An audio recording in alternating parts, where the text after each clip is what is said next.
इस महिला को हर दिन प्रताड़ित कर रहे, वो हर दिन ईंट पत्थर बरसा रहे। एसएचओ के सामने इनके साथ मारपीट कर लेता है। 5 साल पहले मैं ये मकान खरीदा था, इसकी रजिस्ट्री सब कुछ मेरे पास है। ये तब से मेरे पीछे पड़े हुए हैं कि ये मकान मेरे को दे दे। इन्होंने कहा कि हम अपने मकान पर जोड़ा बनाएंगे, अपने मकान को बड़ा करेंगे। मेरे को ऐसी गंदी गंदी गालियां देते हैं जो मैं अपने मुंह से बोल नहीं सकती। तो थाने गई तो जरा थाने पुलिस वालों के सामने मर्डर कर देंगे और क्लियर मेरे को कहता है तुम्हारे घर में कोई मर्द नहीं है, तुमको मिनटों में मसल के मकान तो ले ही लेंगे तेरे से।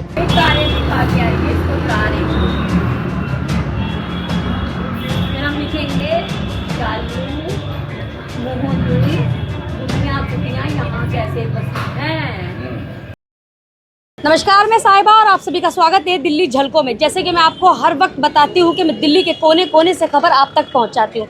इसी तरह की एक खबर हमारे सामने आई है रोहिणी सेक्टर 5 की, जहाँ एक बिल्डर माफिया एक बुजुर्ग महिला को तंग करते नजर आ रहे हैं। उनका कहना है कि किसी भी तरीके से ये मकान यहाँ से खाली कर दे और इसको हम बनाकर सेल आउट कर दें। और ये महिला जो बुजुर्ग हैं, मैं आपको दिखा सकती हूँ, कैमरा पर्सन से कहूँगी दिखाएं। इस महिला को हर दिन प्रताड़ित कर रहे, वो हर दिन ईंट पत्थर बरसा रहे। इनका कहना है जो एनसीपी के पास गए हैं, उन्होंने आश्वासन दिया कि हम पहुंचेंगे, आपके पास सीसीटीवी कैमरा भी लगाएंगे, हम आपकी मतलब ऐसा आश्वासन दिया कि हम आपकी सुरक्षा देंगे हम आपको। लेकिन अभी तक वहाँ से कोई भी ऐसी सुरक्षा प्रदान नहीं हुई है और पत्थरबाजी ज़रूर हुई है। कहने का मतलब ये है कि वो इनके सामने जो बिल्डर माफिया है, जो इनका पड़ोसी है, वो इन्हीं के सामने एसएचओ को कॉल कर लेता है, इन्हीं के एसएचओ के सामने इनके साथ मारपीट कर लेता है। इसमें आप किसकी नाकामी समझेंगे? ये माता जी, ये कब से शुरू हो रहा है? ये 5 साल पहले से शुरू हो रहा है। 5 साल पहले मैं ये मकान खरीदा था, इसकी रजिस्ट्री सब कुछ मेरे पास है। ये तब से मेरे पीछे पड़े हुए हैं कि ये मकान मेरे को दे दे। मैंने इनको कहा कि मैं अपना मकान नहीं दूंगी, मैं अपने मकान मैंने बनाया, मैं खुद रहूंगी। मकान कैसे मतलब मकान क्यों मांग रहे हैं? सेल करने के लिए? नहीं, जोड़ा बनाने के चक्कर में।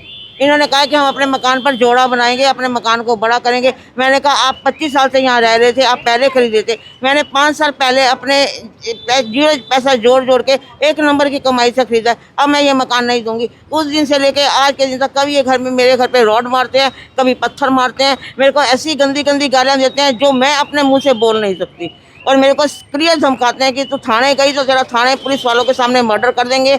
हम ग्रुप वाले हैं, ग्रुप वालों के ऊपर कोई नाम नहीं आएगा। आपने थाने जाकर ये शिकायत दर्ज कराई? थाने मैंने 100 नंबर पे बहुत बार कॉल किया, 100 नंबर पे बहुत बार किया, कोई मेरी हेल्प करने के लिए नहीं आता है।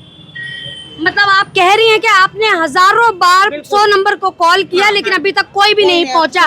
जॉइंट सीपी के पास पहुंचे? बिल्कुल पहुंची। उन्होंने सिर्फ आश्वासन दिया, खुद नहीं पहुंचे, ईंट पत्थर पहुंचे। हाँ, ईंट पत्थर पहुंचे। रात को ही मैं 1 बजे तक अपने दरवाजे पर बैठे रहे, 1 बजे तक मेरे दरवाजे पर पत्थर मारते रहे, रोड मारते रहे और मेरे को गंदी गंदी गालियां देते रहे।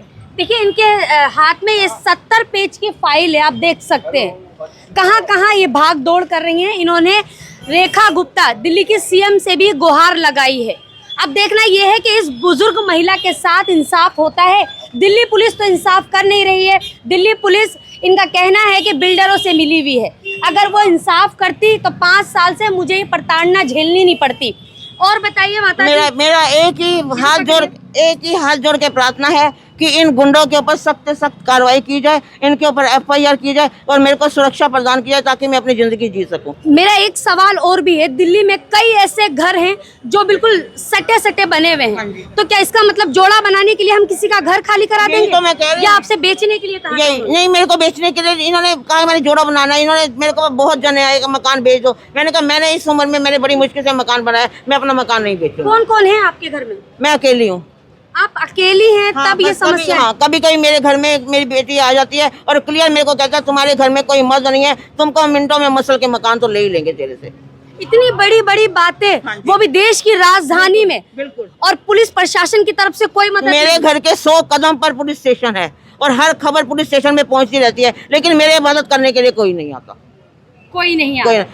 मैं पुलिस स्टेशन में कैसे जाऊँ? आप बताओ। जब मेरे को क्लियर बोल रहे हैं कि तू पुलिस स्टेशन पे गई तो हम ग्रुप बन के जरा वहीं मर्डर करेंगे, पुलिस वालों के सामने जरा मर्डर करेंगे। अब मैं पहले अपनी जान बचाऊं कि मैं पुलिस स्टेशन पे जाऊं?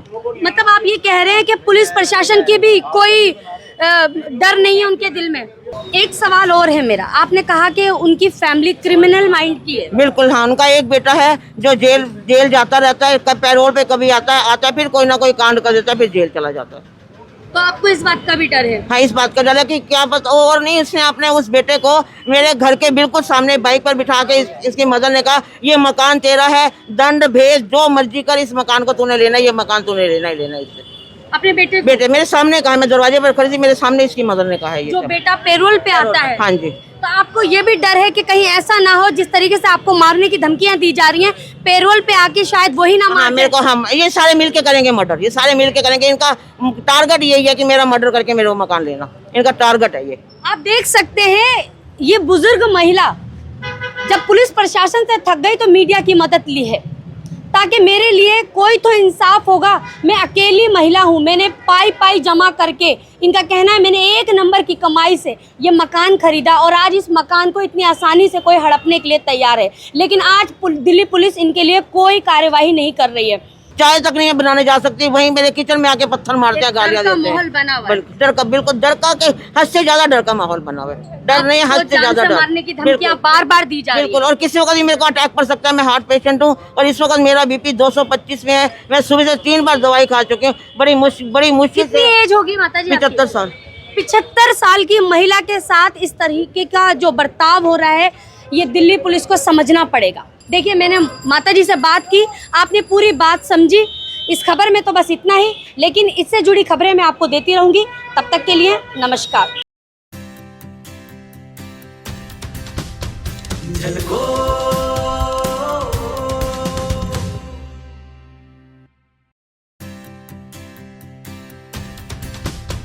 झलको